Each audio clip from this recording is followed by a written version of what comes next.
Hello students and welcome to your introductory course. This course is called Intro to Assistive Technology, and this is your introductory video to kind of explain how things go around. The first thing you see in Blackboard is your announcements. This is where you'll find any information that I might be sending about a course. I might be giving you some updates about homework or classwork. This is where you will find it. It will automatically get sent to your email anytime I make a new announcement. On the left here, you will see your navigation pane here. The first thing you see at the very top says Start Here. That link takes you to a PowerPoint that shows you how to navigate around in PowerPoint, and it gives you information about what is expected in this course. Your first assignment will have information from the Start Here tab, so you make sure you look at it. Directly underneath it, there's a link that's called Blackboard Orientation. On this link, you will find various videos to show you how to navigate and do different things in Blackboard. We're going to be using Blackboard heavily in class. So if you forget how to do a step or you're not sure how to do something, check here to show you how to use these things in Blackboard. The next thing you'll see is about this course.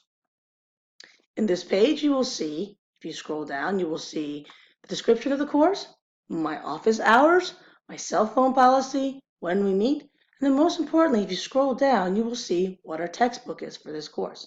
This course does have a textbook. The textbook is called Assistive Technology by Emily C. Buck. Now, I try to make this course an OER course, which is an open educational resource course. And basically what that means, it means that you might pay for the tuition for the particular class, but all the materials are free or very low cost to the student. I couldn't find a free online textbook for you covering this topic.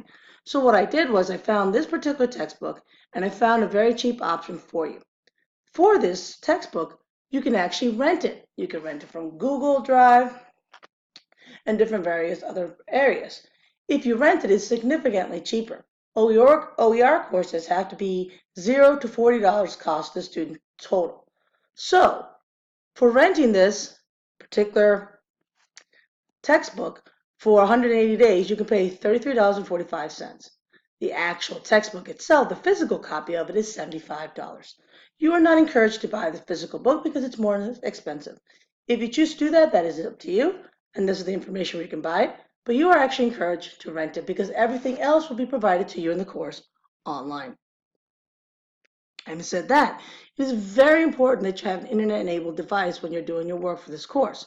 We will be in a computer lab for the lectures, but you're going to need a computer or some kind of high electronic with a fast internet-enabled device to do your homework assignments.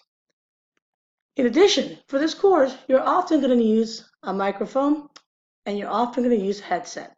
So make sure you have a pair of headphones that you can use. I'll also let you know every time when you might need to use that for class. Over here, you will find your syllabus.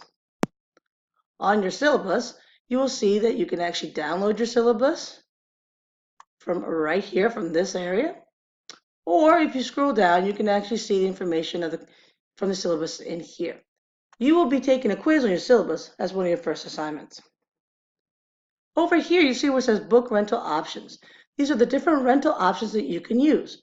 For Google Books, the cheapest you can get it for a 180-day rental is $33.45. VitalSource rentals go from 30 days at $30 and up, and that's for like 90-day rentals or more. And RedShelf rentals go from $27 and up, based on 60-day, 90-day rentals. So these links here, you can look to see what options you can get to rent the book digitally. Right here, you will see your course schedule. This is also on your syllabus, but it breaks down when we have class and what is due.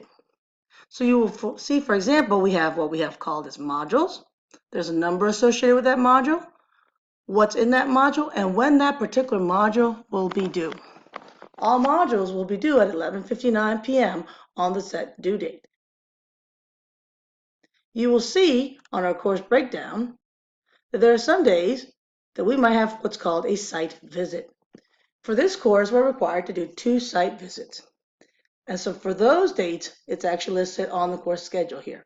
One of the site visits that you will see on February 26th is actually during class, so that will be our actual class session.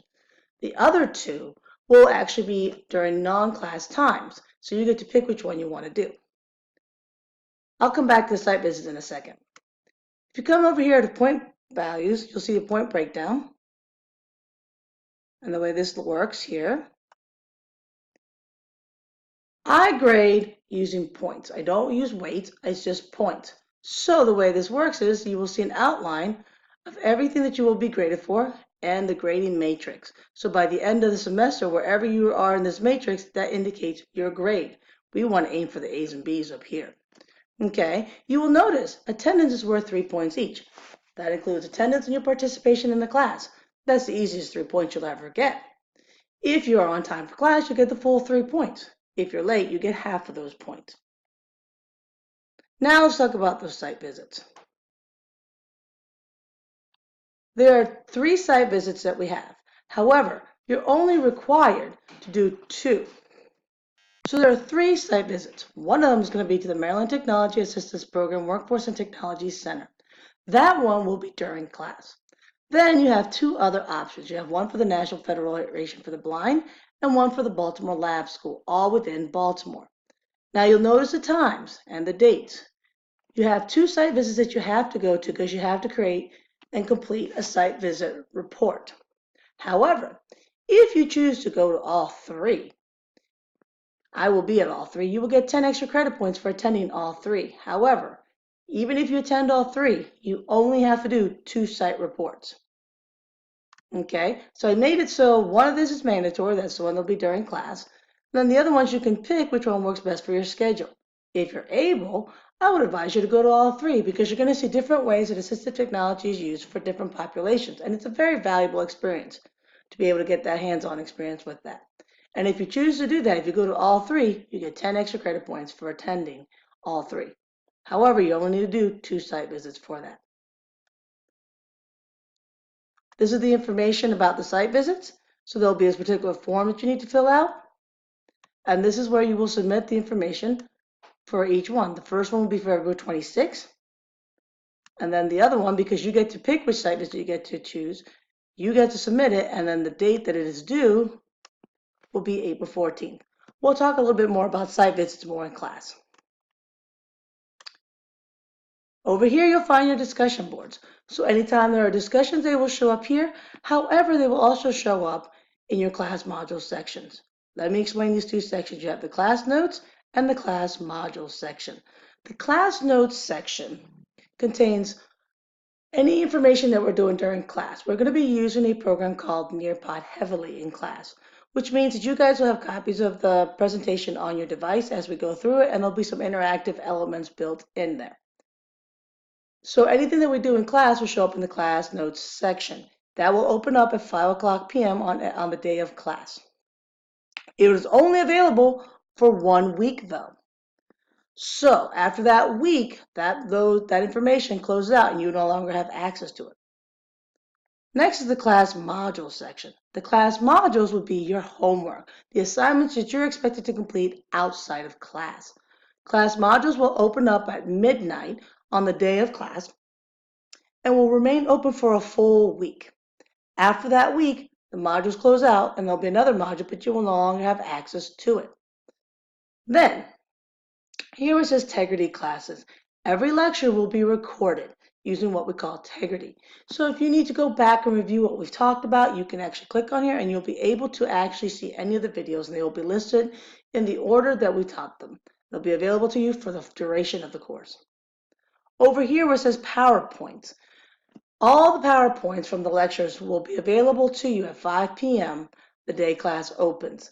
Now, this is not going to be the same as the class notes section because that's going to be the interactive stuff that goes with it. This will just be the PowerPoint. So if you need those for the quizzes or anything like that, you can go back to that.